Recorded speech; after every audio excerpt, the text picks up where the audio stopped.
Welcome to the Snipecast, episode 33. I've stacked up a few of these episodes from the end of the season, just because I didn't have much time at the time to stitch them all together.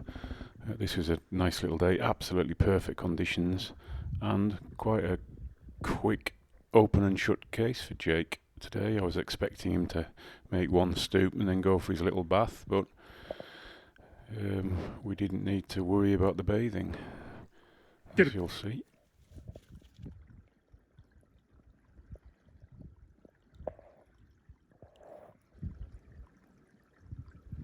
Get him.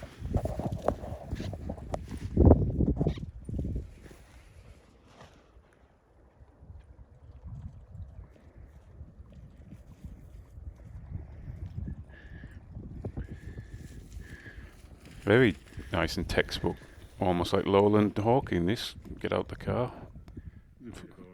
Flat feathers floating off down the wind. Get out the car. One flight, one stoop. All very civilised.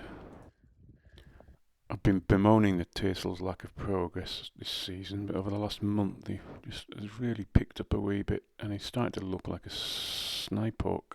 Whisper it quietly. So yeah, a pleasing little flight. The wild Tearsal showed up shortly after, looking semi-hungry. You could see the intensity was turned down quite a fair bit. I tried to film the Stoops today, and you can see after this stoop and chase, it's all a bit lackadaisical. Get him.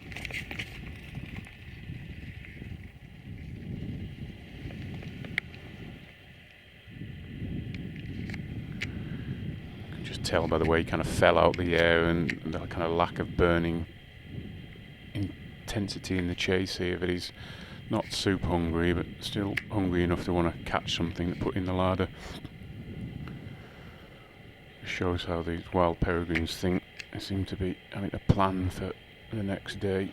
You can never have too much food gathered up. I'm very hungry today. Let that one live. Another point shortly after, and he looked warmed up on this one, although he stooped right down my throat. Really tricky filming stoops as opposed to flushes, but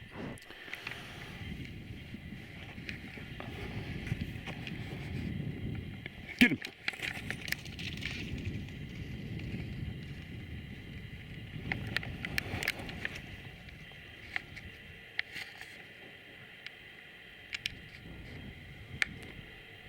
still hungry enough to do that.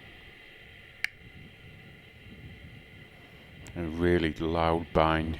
Obviously you can't pick it up on the camera, but when he kind of flares his wings to bind to snipe, it makes a right ripping noise. I think it was just here he binds to it. Couldn't quite see, as usual. He's always in the distance, heading into dead ground. What I'd give for flat bogs, it would make the filming so much easier. Meanwhile, Jake had tucked himself up under a gorse bush and was happily eating away. He's a nice steady hawk on the kill. Put a lot of work into him in his first season, making him nice and comfortable with me and the dog. And he started to look up.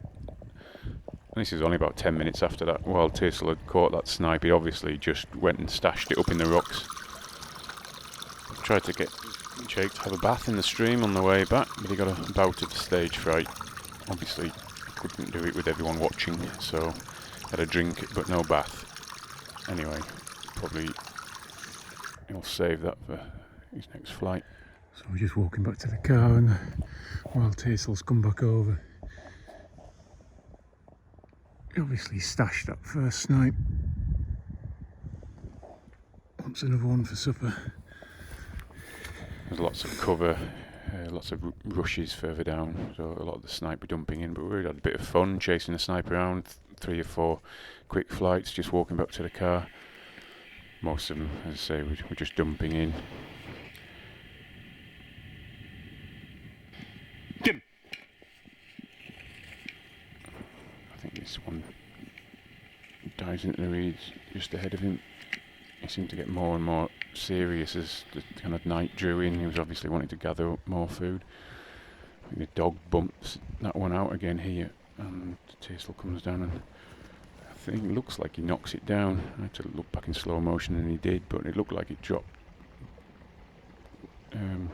dead out of his feet. I have picked up quite a few of his snipe that he's knocked down. Usually they're stone dead, he knocked this down, but for some reason didn't go down on it.